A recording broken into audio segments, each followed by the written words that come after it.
Hey guys, what's up? I've missed you. I know I've been MIA, and I'm not even gonna hold you. As you guys know, I am moving very, very soon, so I've just been doing so much trying to get everything in order for this move, y'all, and it has been... Whew, I'm gonna just leave that at that, okay? I hate the glare in my glasses, but my lashes look crazy, so I'm wearing these to kind of, you know, mask what I got going on. But nonetheless, this is my recap and review for Love and Marriage DC, Season 1, Episode 9, The Winter Swindler. And this is very, very funny that I'm doing this review right now because guess where I'm going tomorrow? Want to know where? DC. Okay, I'm going to Chocolate City tomorrow for my husband's 30th birthday. We're celebrating his 30th birthday in his hometown, of course. Like, what better? What better? So, it's just funny. But nonetheless, let's get into this recap and review. As always, I am Janice or Barb. Just don't call me Janice or Barbara. And let's get into this review, shall we? Okay, guys. So this episode began with the group. They're setting out to their little couples trip or whatever, of course. And we know, just as well as now they know, that winter is coming. Okay, winter is coming. And if you know where if you know me, you know that I'm saying that because hashtag got, right? Hashtag Game of Thrones, hashtag winter is coming, period. So they know now. And of course, it's like, okay. So they immediately go into talking about Winter and Chris, their whole saga. And then that's when Chris also says that he invited Kevin. So again, they're all trying to get this Winter/Kevin stuff straight. But at the same time, some people are saying that they don't care. Like, so I'm like, do you care? Do you not? Like, we just somehow keep coming back to this. So it's just like, okay, y'all, whatever. So it's at this point, it's like a he said, she said, guys versus girls type BS, okay?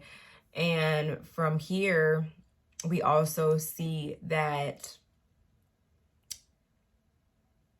it's going to be some shit. It's going to be some shit. We just know that. They reach the house and receive their gift bags. They're full of like fun-sized Snickers, red light beams, and ball gags, which are all odes to some of the jokes and nicknames and stuff that we've seen everybody receiving over the past couple episodes.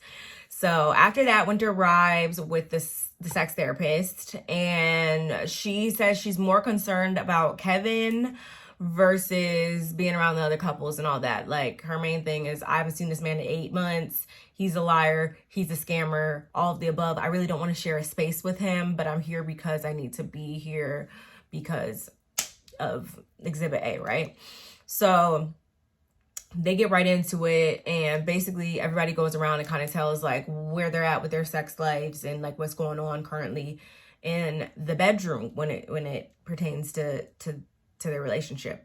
And so Quick and Ashley go first, and mind you, before they even say anything, they're all saying, can I get some fun size water, Snickers, whatever? Can I get some fun size? Because Winter's sitting there like, and I'm almost sitting here like, too, because for someone to say that they don't really care, it's just like funny, whatever. You guys damn sure be bringing that shit up a lot, okay? And I think it was funny. Ha ha, hee hee, I don't care. So their issue is that Miss Ashley, she is DTF at all times, honey. She wants to go round for round.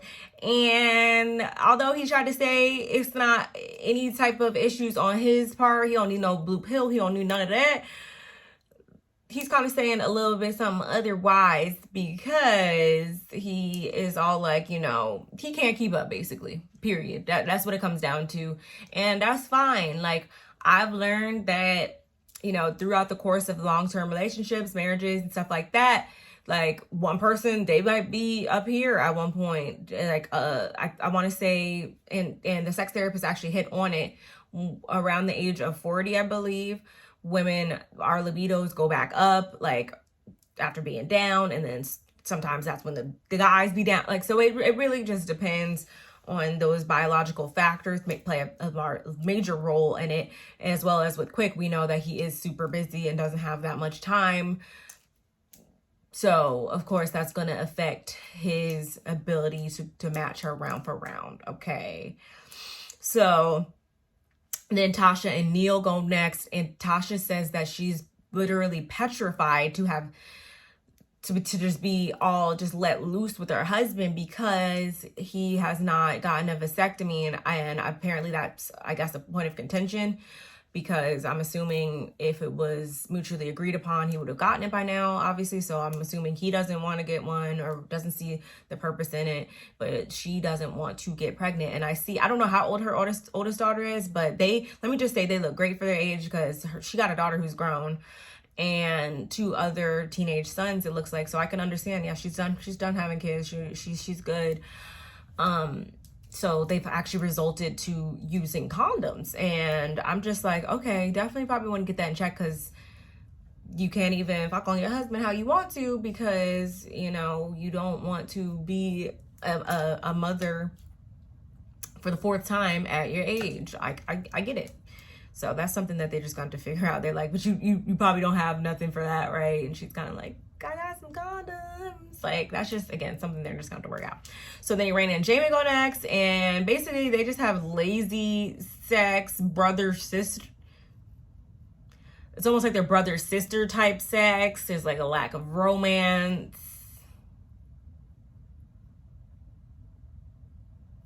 That's what she wants. She needs a little... Stop. Oh my God, you made this candlelight dinner for me, babe. She needs a little of that, I guess, to get her going, probably. And he's Mr. just turn around, spread your legs. And that's not what she wants. And I totally get that. So they're kind of having an imbalance with their sexual compatibility right now as well, as we know. And then Monique and Chris go, and their issues are kind of a matter of love language, intimacy, affection. Like, they mostly have selfish sex. It's not bad by no means, but it's not all that it can be, because, and Chris shares a very transparent story from his own childhood, where he was the youngest boy out of his 4 brothers, and out of the 4 children. And for him, it was just, he was first introduced to sex when they put on some porn or something like that when he was a kid. So all he knows how to do really is, or his strength is in just kind of doing porn styles type sex, meaning just like, not full of emotion or love making, that fucking, okay, for lack of a better word, fucking. So I'm like, okay, I get that. I understand. So then Winter speaks, and she leads with an apology to everyone, and she's saying that at the end of the day, the vulnerability and honesty is just so beautiful. Ashley thinks that it's bullshit, and that she needs to basically, I guess, receive a individual apology. And I'm just like, okay, girl. So I just kind of feel at this point like nothing that Winter does is going to be good enough for Ashley, or she's always going to jump on her, because what she's saying, although Ashley continues to say that it was incorrect, it was invalid, it was not true, her actions and mannerisms show otherwise. Like, if it wasn't true, then you would just write this girl off and it would just be that. But it's just like you just try to almost poke fun back at her, or just find something wrong with everything that she does. And I just think that that's kind of whack, but whatever. So whatever. If you think that her apology was vague and lackluster, then so be it. But Irena was moved enough to actually pull Winter to the side and apologize to her. And they also speak on Kevin, and Irena is trying to check in with Winter, and it's like, yeah, like he's definitely not right in the head and all that. So, like, are you good? Like, I know you've been going through a lot with it. And she tried to say that when she asked her about her mental, it was really just to say, like, you know, because I know that we're going through a lot. So I was really genuinely like, are you good? And I was just like, Raina, no, you didn't. Stop it. Like, you use that as a jab and you know it. But anyway, so then they all sit down for dinner, and Monique wants to know what Irena and Winter just spoke about, which is what I just mentioned. And Ashley, of course, needs to butt in to say that Winter's apology was generic. Irena's like, okay, that's cool and all, but it was good enough for me, so that's a you problem. And they just kind of go back and forth from there. Ashley quickly is wanting to talk about their issue between her and Winter, and she said something along the lines of like, and the degrading name for my husband. I'm just like, you would not be pressing or reacting the way you are if it was not true, because you just don't be giving a fuck. You are so IDGAF about anything else in life. Like, you claim that to the highest heavens that you're good, you're not pressed about nothing. But I just find it hard that given this moment to be on this, you know, nationwide program, you wouldn't make it about this if you weren't pressed about it, knowing you, but whatever. And then, so that's when Monique asks Winter to elaborate, because there's been some misinformation, you know, being thrown around. And whilst they're discussing that, who but Kevin walks in, y'all. And I was just like, okay, this is definitely about to get messy. But honestly, it really didn't get as messy as I thought it was going to get, which is fine, because at the end of the day, we do need to remember that, you know, these are supposed to be mature, professional individuals or whatever. So I get it. And then also, coming from that other show, I'm sure Monique doesn't ever want anything to escalate to those types of things. But I was just kind of like, okay, you guys make that stuff for no reason.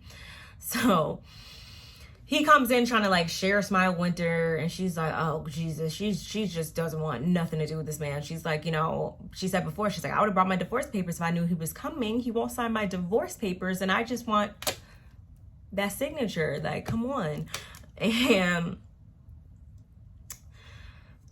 again, Ashley and Quick, they start bombarding with questions, and it's just so much. And then it turns into the Winter Kevin show.